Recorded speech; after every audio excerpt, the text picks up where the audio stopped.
এই পর্যায়ে বক্তব্য রাখার জন্য বিনয়ের সহিত অনুরোধ করছি টিআই অ্যাডমিনিস্ট্রেশন জনাব পুলক চাকমা স্যারকে।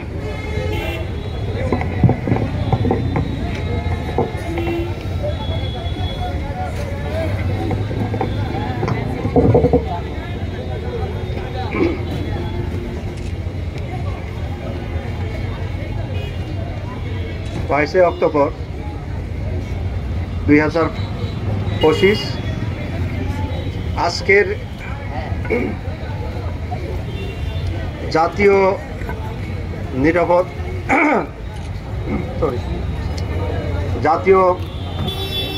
নিরাপদ সড়ক দিবসের সম্মানিত সভাপতি,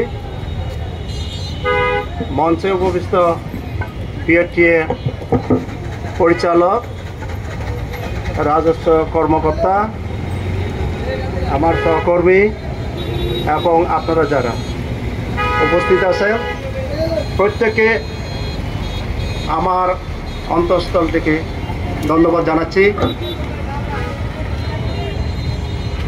আজকের দিবস জাতীয় নিরাপদ সড়ক দিবস। আমরা ইতিমধ্যে আমাদের সঞ্চালক মহোদয় হালকা ধারণা দিয়েছেন এই তারিখে উৎপত্তি কিভাবে হলো,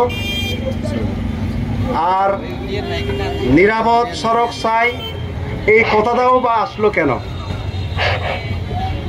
উনি যে বিষয়টা তুলে ধরতে চাইছিলেন সেটাই আজকে আমাদের মূল আলোচ্য বিষয়। আমরা সবাই খুব সহজে বুঝতে পারি নিরাপদ সড়ক মানে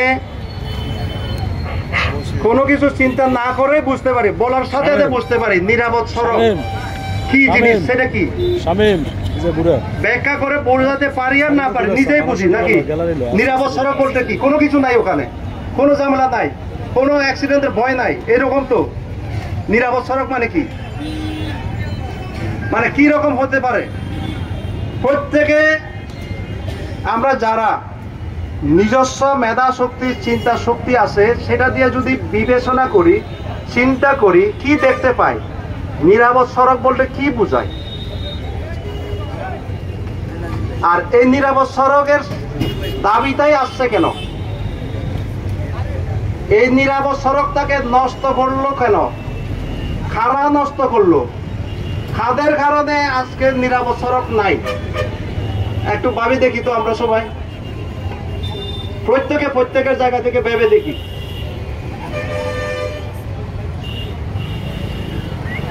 আমি কি আপনাদেরকে বুঝাতে পারছি কি কারণে নিরাপদ সড়কের কথাটা আসছে, কাদের কারণে, আমরা কারা কারা জড়িত, ওখানে নিরাপদ সড়কটা নষ্ট করার পিছনে কারা কারা আমরা জড়িত।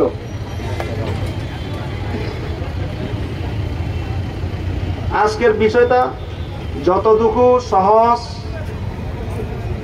তার হাজার হাজার গুণ কঠিন বিষয়। এর উত্তর আমরা সবাই ভিতরে ভিতরে বুঝি, জানি, কিন্তু বাস্তবায়নে প্রমাণ করাটা অনেক কঠিন ব্যাপার। কারণটা কি, আমরা সবাই, আমার অবস্থান থেকে আমি অসচেতন, আপনার অবস্থান থেকে আপনি অসচেতন। আমার যেটা করার দরকার আমি সেটা করি না, আপনার জায়গায় আপনার যেটা করা দরকার আপনি সেটা করেন না। একদম এটা হলো অপ্রিয় সত্য কথা। রাস্তা এমনিতে যানজট সৃষ্টি হয় না, অনিরাপদ হয় না, কোনো না কোনো অ্যাক্সিডেন্টের পিছনে মানুষ জড়িত, নয় পথচারী জড়িত, নয় ড্রাইভার জড়িত, না হয় অন্য কিছু জড়িত, নাকি নাকি অটোমেটিক হয়ে যায়, মানুষ তারা হয় কিছু না না একটা না একটা জড়িত থাকে। হ্যাঁ, রং পার্কিং খাড়া করে, গাড়ি একা একা যায় ওখানে, আমরাই করাই, দোষ পড়ে গাড়ির উপরে। আমরা কি উপলব্ধি করি এভাবে? আমি এখানে যেহেতু অনুষ্ঠানটা হচ্ছে, একেবারে জ্বলন্ত উদাহরণ দিই। এই রাস্তাটা ওয়ান ওয়ে না, ওয়ান ওয়ে মানে কি? শুধু এদিক থেকে যাবে, আসবে না। আপনাদের চোখের সামনে পড়ছে দু একটা গাড়ি আসতে উল্টা? তাহলে কারা নিয়ে আসে? হ্যাঁ। আর পাশাপাশি এটা ওয়ান ওয়ে রাস্তা, এখানে কোনো পার্কিং হওয়ার কথা ছিল না, দুই পাশে দোকানপাট হওয়ার কথা ছিল না। কারা দিছে দোকান? গাড়ি পার্কিং করছে কে?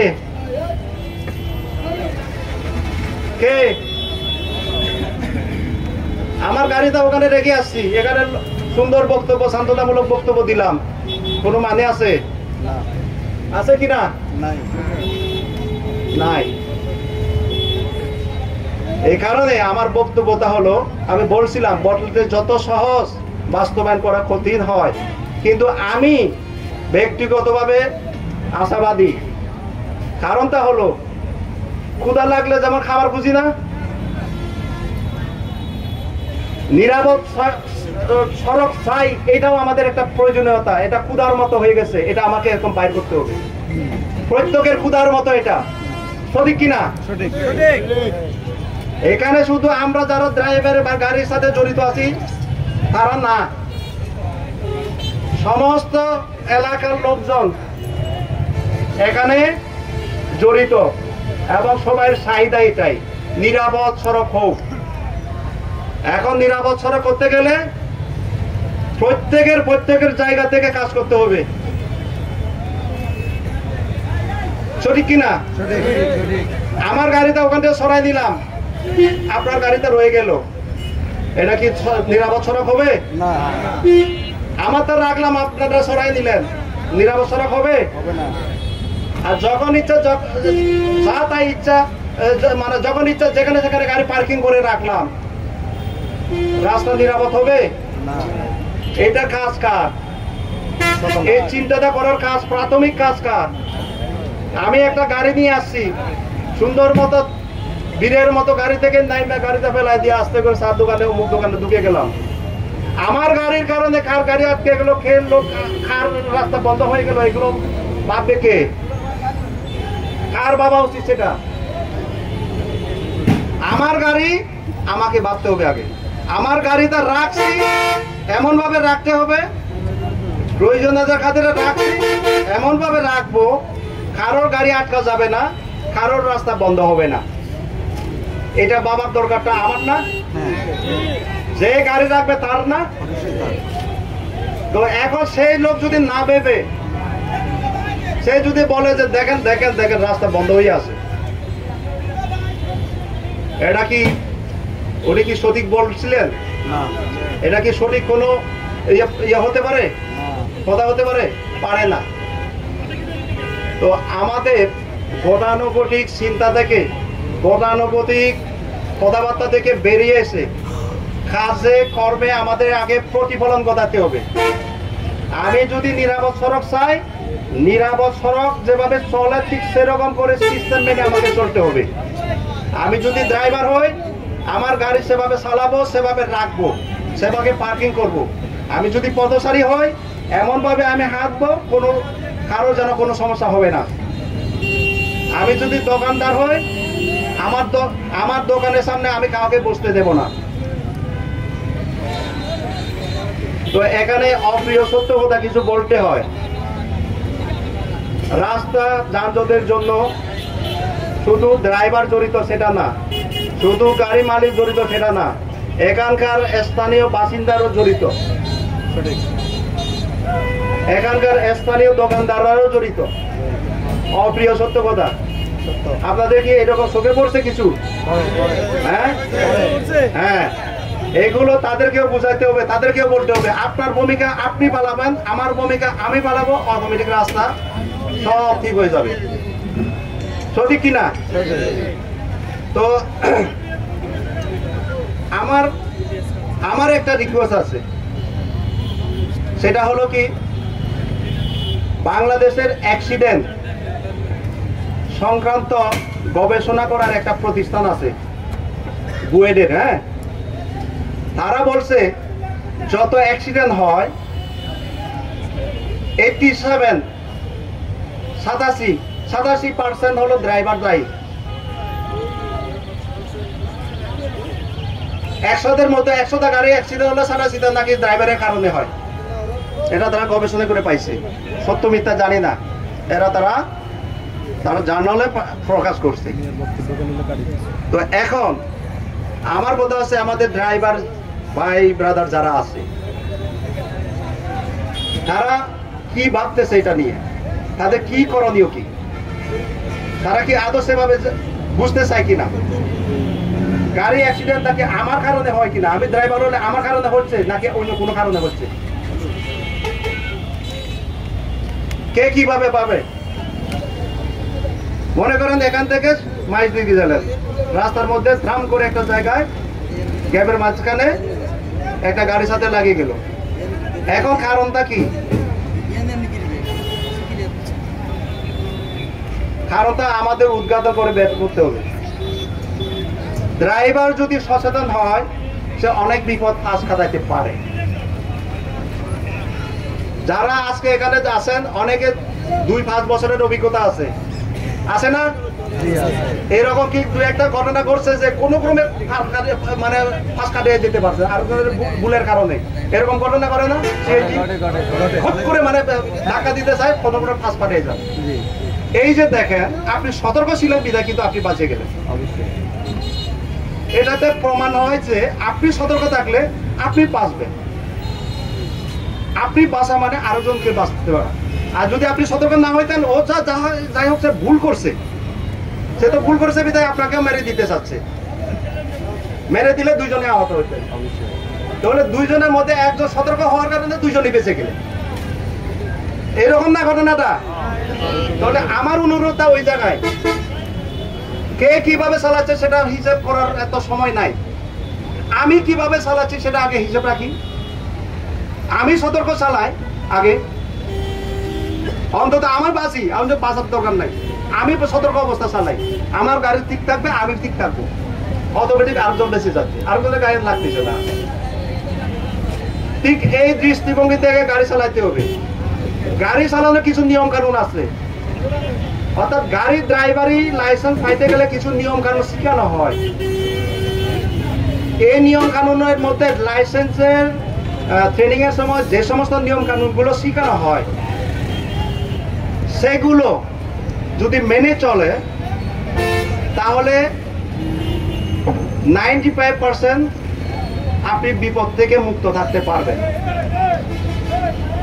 ওখানে ট্রেনিং এর মধ্যে কি করানো হয়? শুধু কি স্টিয়ারিং করানো শেখানো হয় না? রোড সাইন গুলো শেখানো হয় না? শেখানো হয়। হ্যাঁ, জি শেখানো হয়। তারপর এই যে পার্কিং শেখানো হয় না? তারপর কিছু ড্রাইভারের যে নিয়ম কানুন মেনে চলতে হয়, এগুলো তো শেখানো হয়। কি কি একজন ড্রাইভারের কিছু সাধারণ নিয়মাবলী বলে কিছু বিষয় আছে, যেগুলো তাদেরকে শিখাতে পারলে তাহলে আমরা নিরাপদ সড়ক পাবো।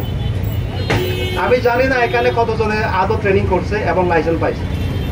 আমার জানা মতে এখানে খুব লিমিটেড লোকের, অর্থাৎ ড্রাইভারের কাছে লাইসেন্স আছে। তার মানে ধরে নেব সে আসলে কিছু শিখে নাই, শুধু স্টিয়ারিংটা চালাইতে জানে আর নিয়ম করে শিখে।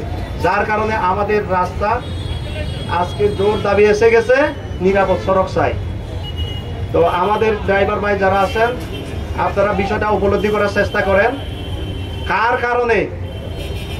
কারণে রাস্তা যানজট হয়, অ্যাক্সিডেন্টের প্রবণতা বেড়ে যায় এবং অনিরাপত্তা বোধ করি।